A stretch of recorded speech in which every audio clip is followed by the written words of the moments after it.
Hey y'all, so I'm back again with Against Nature and we're on chapter 10. I arrived at the pool an hour early, strapped on a cap and Googled for the first time in long. Oh, lame mates, welcome me back, early. I wonder if any has seen the news today, or if it was just the old stuff, the torture and the multiple murder scenes I've been a part of. That spooked them. I often empty smiles, kept the smoke Google over my eyes. At least I didn't. Oop, y'all, sorry. I got my charge on here, y'all. Ooh, I want y'all to see me. Okay. At least I didn't smell like booze. The sense memory swallowed me back in. It was ingrained down to the soul. The smell and the taste and texture of an indoor pool. Something I could never shed. I kept my head down and tried to make the interval. It was what I needed to be released into the swirl of a morning workout, lost in the present tense as the second swept away on the clock. Before she hung up, Kaz agreed to return to the city. I told her to wait until dawn. I'm going to have to do it like that. Tried to get a few hours of sleep. She said that wasn't happening. She might as well leave now. The thought of her driving sleepless down the blurry lanes of the throughway worried me. Maybe killing the writer and the source was enough. Others would hear about it. But with those two freshly dead, would anyone else have the courage to come forward? They had been playing a dangerous game. For every high profile scandal and public shaming of an athlete who crossed the line and cheated to pursue of success. There were scores of others who did it without detection. Halls of Fame's career, public hero worship, stadiums built on the backs of the brand they helped create. It was in the best on the back of the brand they could create. It was the best interest of many powerful folks to keep these things quiet. Lawsuits were given. That was the easiest weapon and often the most effective. When someone with less financial might wrote something you didn't like, use liberal laws as a weapon. Sue their ass. Even if you were guaranteed to lose, that wasn't the point. You'll injure the erstwhile whistleblower financially, and you can crow about defending your proclaimed innocence. I wonder if Wingate had already been threatened with that prospect. Maybe he was so blinded by his righteousness reporting that he declared it wouldn't stop him. Maybe he already had proof. Accusation of doping went on daily in every sport, across every country. It was a parlor game by this point. Rivals point fingers back and forth. Certain countries are more suspicious than others, but it was mostly impotent outrage. It usually amounted to nothing. There was too much at stake for it ever to stop. Those enhanced athletes were part of an economy and a culture that would not be permitted to fail. As long as fans delighted in seeing outsized achievement, there will be more committed to delivering them through any means necessary. Notions of cleanliness and fair play were quaint in the end. Lock the doors to the hall, threaten lifetime bans. It will never be enough, not with all the money up for grabs, not when the world will forever hunger to witness eye-popping performance. Money, I knew, was only part of it. It motivated, of course, but as much as standing up and doing something with your body that had never been done before by any human in history. No, the ego that drove athletes would never be measured by any dollar amount. The same went for the coaches and the doctors and the team owners that all profited from that performance. I remember a story about the soul and value of sports franchise not long ago. It seemed there was no better investment on earth for those with a couple of $100 million to spend prior to the year of 2000. By the early years of the 21st century, the value of those teams, even loser franchise that rarely made the playoff, was rising well over $1 billion. It came down to eyeballs and the ultimate value of seeing something live. The only time the suckers on the couch were willing to watch a commercial was during a live competition. The rest of the world, small screen entertainments were scheduled at whim, but not sports. Watching athletes play the game live, that was the biggest, highest currency there was on television. Combine that with the almighty athlete ego. There was only 1 cent left getting caught. An hour later, I touched the walls for the last time and removed my goggles and listened to my heart hammering through my chest. I took my pulse, found it soaring over 180, worried about cardiac arrest. I climbed from the pool and staggered to a bench and sat slumped over with my elbows on my knees. Water dripped from my face and pooled at my feet. The others from a shuffle passed to the locker rooms, giving me a wide berth. I sat there air drying, listening to my heart settle, until I heard them clearing out, headed for office or airports or God knows where. Then I limped to my clothes, strapped and changed, and wondered if I felt better or worse than before. Outside, the blossoms were bursting. The leaves were speckled with night rain. The sky, a soft blue streaked with pink.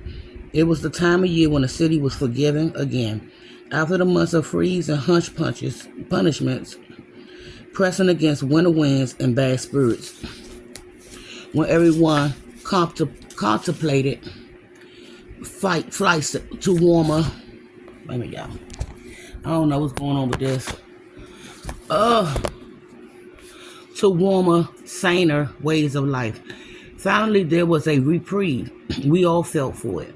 Every time spring in New York is an illusion of a season, one that may last no more than a week before the oppression offer of summer takes over. I even caught smiles on the sidewalk. Nauseated fools slipping into light coats with lighter steps as they skipped down to the subway and off the same cubicles. I told myself to savor the brief bliss circling Gramercy Park. Gramercy? I stopped and admired the blooming patches of yellow tulips erupting from tree stands in formation.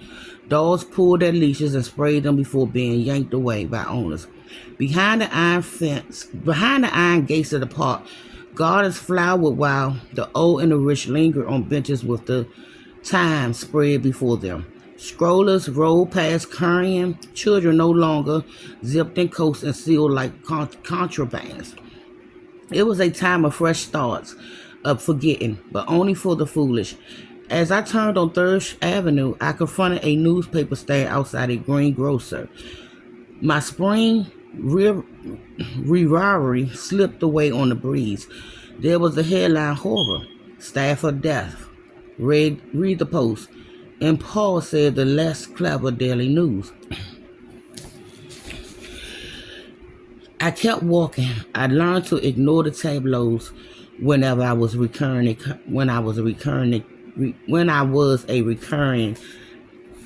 character. A year and a half ago, I made a series of covers. I had my 15 minutes in the darkest of the way. The McKay case was now a part of the New York roll call of scandal known by shorthand: the Pepe murder, the Central Park jogger, the mob cops, the millionaire madam.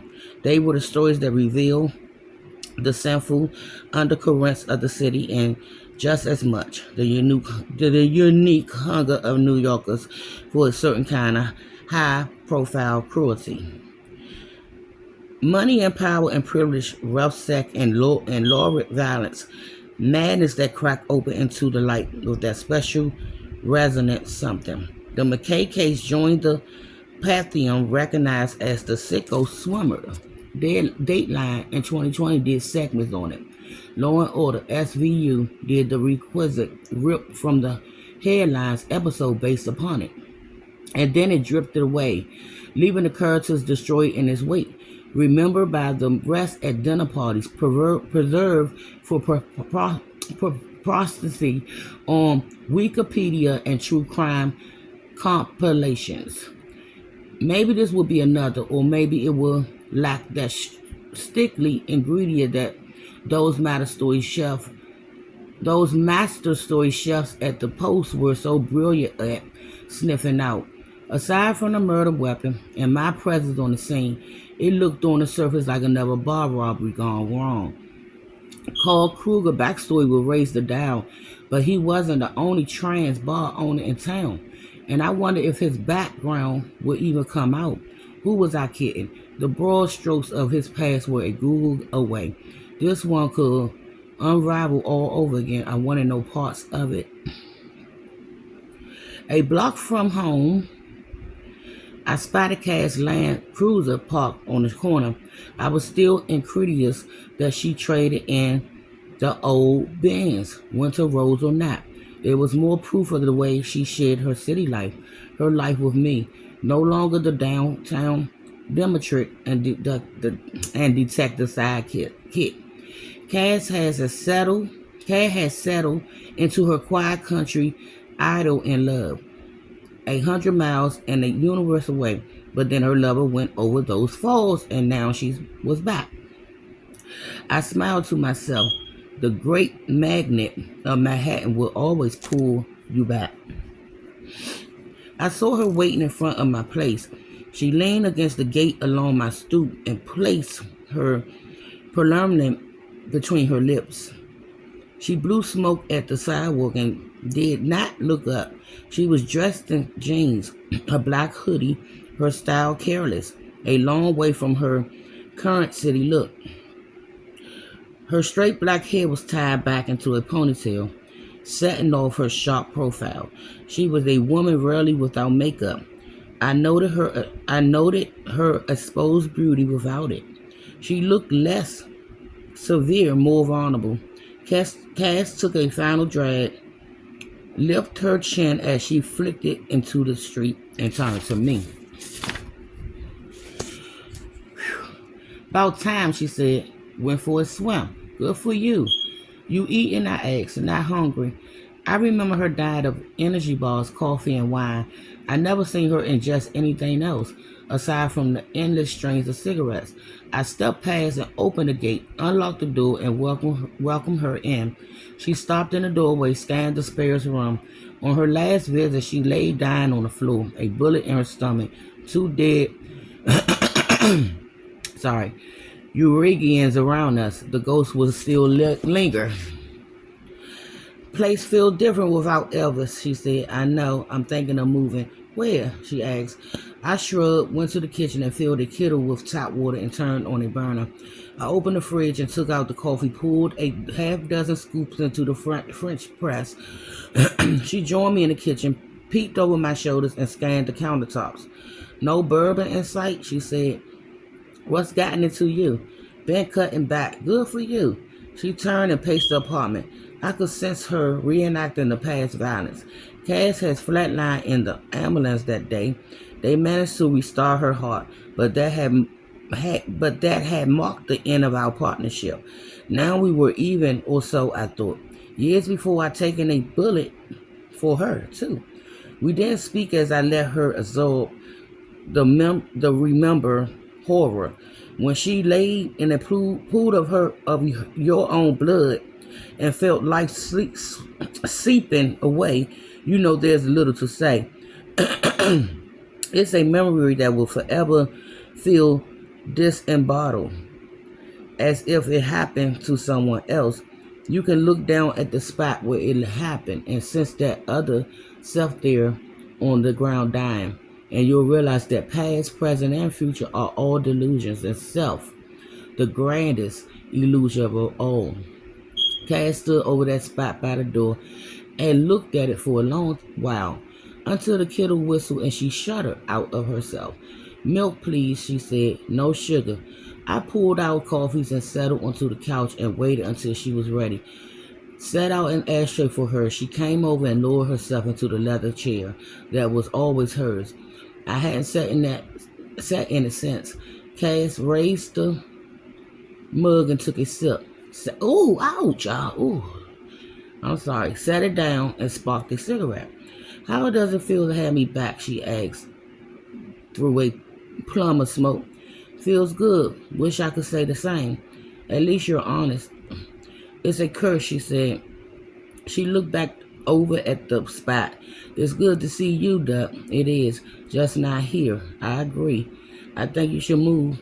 I don't know how you've been able to stay. I haven't really been spending much time here, I told her, not since Elvis died. And where have you been staying? She ground out her cigarette with an arched eyebrow. I was seeing someone. I pictured Julie and Stevia, the three of us seated around their dining room table like an actual family. I was staying at her place. She smiled with her eyes over her raised mug.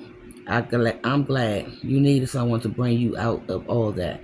She gave another glance over at the spot by the door. We both did. Yeah, well, now that's over, and I'm back to this humble, haunted abode. How long ago did you break up?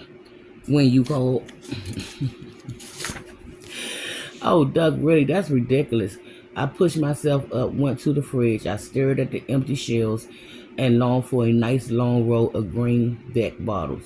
I closed it and poured myself water from the tap. She saw your text before I did. She took it the wrong way and threw me out.